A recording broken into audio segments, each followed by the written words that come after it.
some of us like to make things complicated.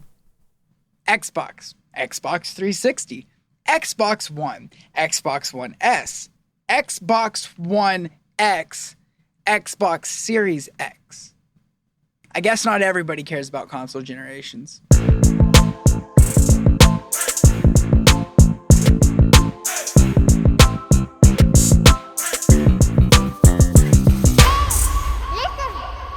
Welcome to NFTp Debates, everybody. It's been a couple weeks, but we are back.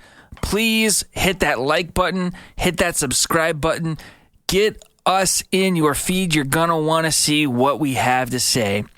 I'm here joined with my co-host and brother, Greg Artelona. And today we are debating whether or not there should be console generations. So, we all grew up with console generations. Obviously, I'm pretty sure I've owned every single console since the NES. And even really, Dad had an Atari, so he had that too. And it's always a fun experience to have to unwrap that gift, to go to the store and get that out, to do the midnight releases, right? But the flip side of that coin is how frustrating is it when some of your favorite games get stranded on previous generations? How frustrating is it when you don't have the money to upgrade and you can't play the newest titles with your friends who all had the money to upgrade? So today we're debating, should there be console generations? Greg, I'll let you start us off. What are your thoughts? You very conveniently left out all the benefits of console generations, with the most obvious and the most important being the advantage the software developer gets from operating on one piece of designated hardware. And the most famous example of that is the difference from the first Uncharted game to, say, The Last of Us, which is like about an 8-year gap from Naughty Dog, same exact hardware, and how they were able to maximize that equipment and what they were able to get out of it. One of the biggest advantages of a console generation is, the same hardware for over and over and over again. You get more bang for your buck out of it because the developers can familiarize themselves with it versus, say, a PC where even sometimes with the Batman game you tried to play, you had a top-of-the-line PC that struggled to run a 10-year-old game. You're not going to run into that with traditional console generations. Sure, with traditional console generations, I suppose you're right, but we live in 2020. This is not just any console generations. As you very well know, these are unprecedented times. And I want to give you a little quote from one Philip Spencer of Microsoft. You may know him. He says, and I quote, "The highest fidelity PC games rival anything that anyone has ever seen in video games. So the idea that developers don't know how to build games or game engines or ecosystems that work across a set of hardware, there is proof point in PC that shows that's not the case."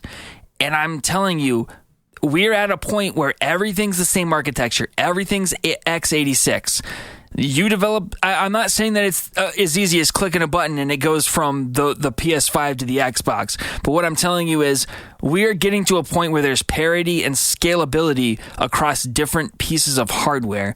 And I believe we are now, I think traditionally you're correct, but I think now we're living in a time where that becomes less and less of an issue. And you've seen this scalability thing many, many times. You've seen it in a game like Shadow of Mordor. That came out as a cross-generational game. It was available on the Xbox 360 as well as the Xbox One. What was it lacking? It was lacking the Nemesis system, but they were able to scale that. And that was even a more traditional console generation. That didn't even necessarily have the benefit of being on the same architecture because that was also cross-generational on the PS3 to PS4. And as we all know, the PS3 architecture was a little bit different than the PS4. But we also see this in other games as well, like Doom and Doom Eternal. That's a game that released recently, and it looks amazing on PC, and it looks amazing on current-gen consoles. But they were able to scale that to the Nintendo Switch. So you can't sit there and tell me that these developers don't know how to scale games between different sets of hardware. yes, the top of the line, the top of the top of the line is PC hardware. But what you're not understanding is that the developers aren't optimizing for that experience. Instead, you're seeing people throw thousands and thousands of dollars at a machine to brute force their way into more polygons. Like, yes, it can be scaled up in some sense, but a little bit of a flip of a switch more than it used to be. But what you're not realizing is that is such a brute force method. If developers were actually developing games for two 2080 Ti Titan cards running simultaneously, I mean, it would blow out of the water what it's doing now. So just because they can do more with that doesn't mean they're doing it efficiently. And the reality is there's a reason that a PlayStation can be bought right now for $300.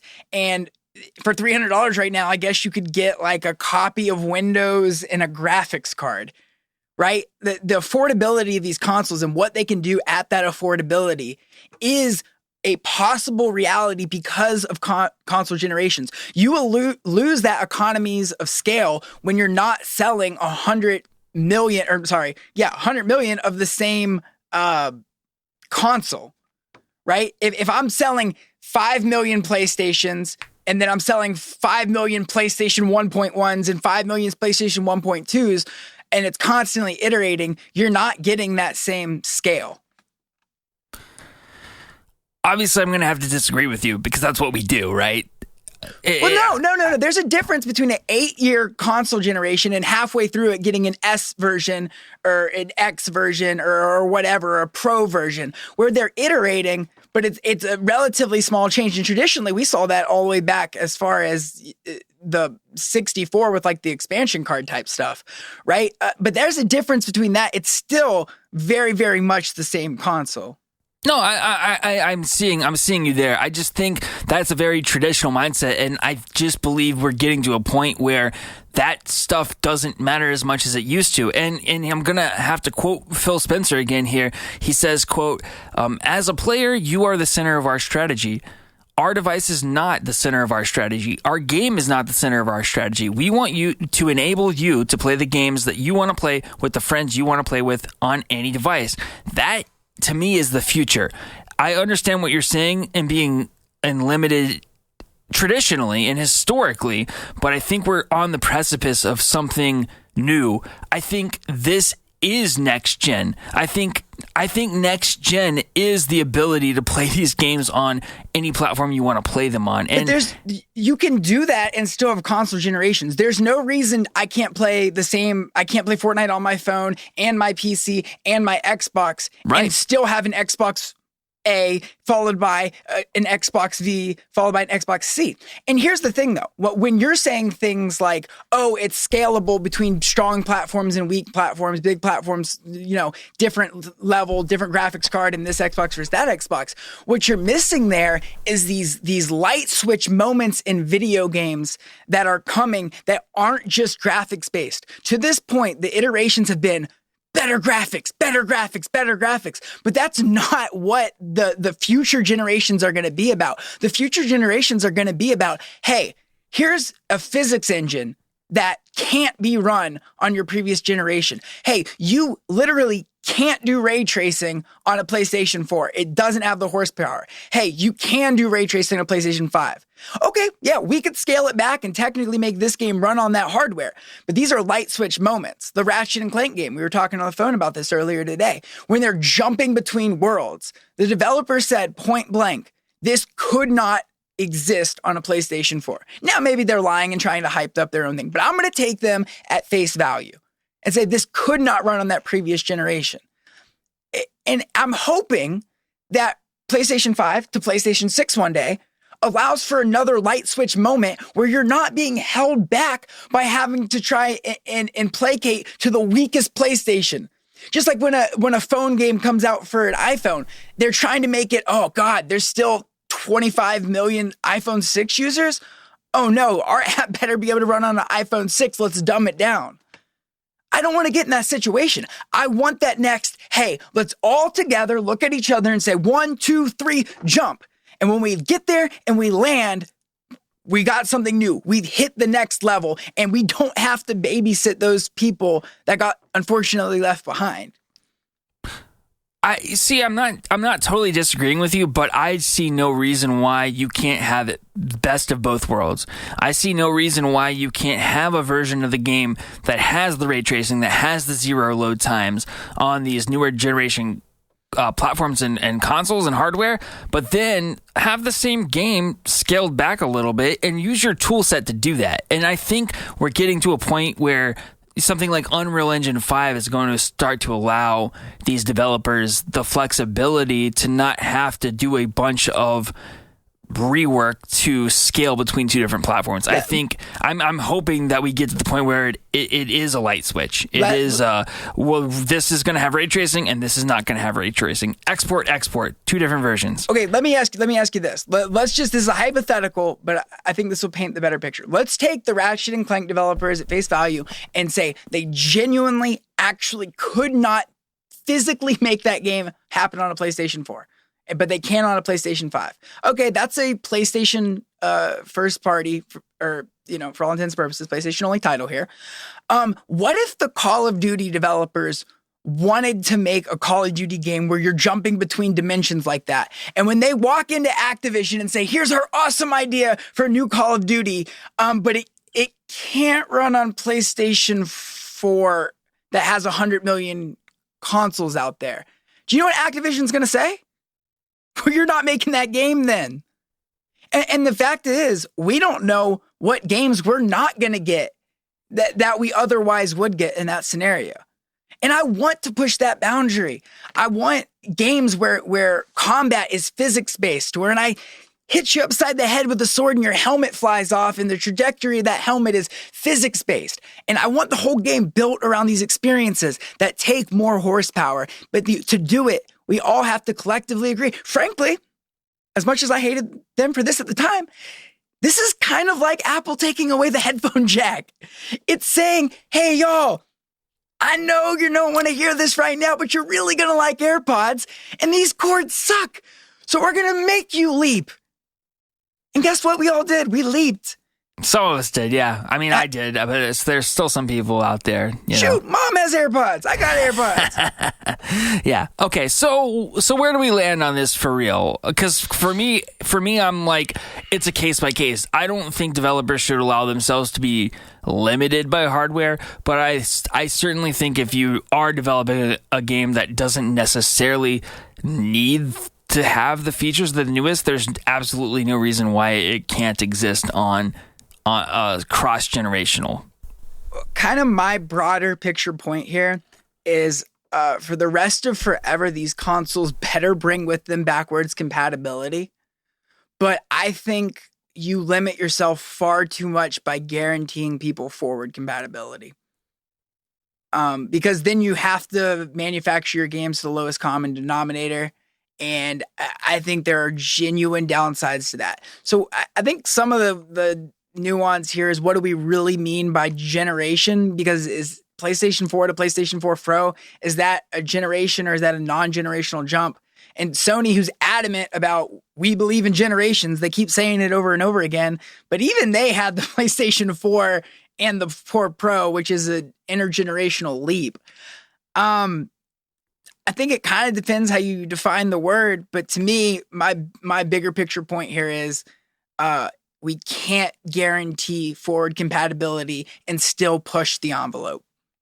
Sure. And for me, what I'm saying is maybe we can't guarantee forward compatibility in all cases, but maybe what we can do is develop games that would run on Xbox Series X and Nintendo Switch 2.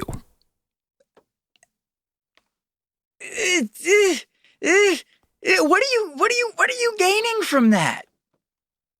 Getting to use your console for a couple extra years, is that the end goal of that? Well, I mean, I guess I'm looking at it from a consumer perspective. You're looking at it from a developer perspective. I'm looking at it from a high-end user, a power user perspective. I'm looking at it from the user who wants to see us push as far as possible. and get the greatest experience. But yes, admittedly, I am someone who's fortunate enough to be in a position to where PlayStation 5 on day one, I'm going to be able to go get one. Thank goodness. That's awesome. But I do feel for those people who would have to wait until the price drops, maybe get a used one, things like that. And yeah, they want to be able to get the new games for as long as possible. I have no problem porting the game backwards when it can.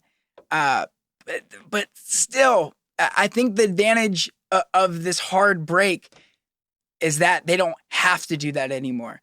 Sure. Yeah. And I think all of Phil Spencer's point is that developers are smart enough and have the tool set to develop for the absolute best, but still be able to make the game available on other platforms with concessions. So when they're saying that they don't want generations, and it seems like they're really veering away from that, what are we thinking we're going to see from them? Like, are they going to have an Xbox Series X, Series Y, Series Z, Series A, and it's going to be like an iPhone 1, 2, 3, 4, 5, 6? Is that really what we're expecting from Xbox? I think you're just going to see expanded support. And obviously it cannot be in perpetuity, but there will be a cutoff, but it might just be longer than what we are traditionally used to. So instead of the clean break being right at the console switch, maybe the clean break's 3 or 4 years down the road. So, it's the iPhone model, right? Are we going to see a new Xbox every year? Because the only tech industry I can think of that doesn't have generations really is the phone industry. And we see a new phone every year. And to me, no console generations means every 12 to 24 months you're getting a new product. And that's kind of where we're at right now, though, with the so you get the PS4, then a couple months, like years later, or maybe 18 months later, you get the PS4 Slim, and then another 18 months later, you get the PS4 Pro. I mean, that's just how this stuff goes at this point. So, anyway. Well, I think we're going to have to kick it to Karch this week for a final say on who wins. Yes. Because we have both dug in our heels this time. All right. I love it. We will find out who is the winner of today's debate on on our Never Free to Play podcast, episode 23. So that'll be coming out a week from Monday. A week from Monday. Yep. So, well, thank you everybody for tuning in. That's all we have for you today. You guys have a fantastic week. We will try, but we are never free to play.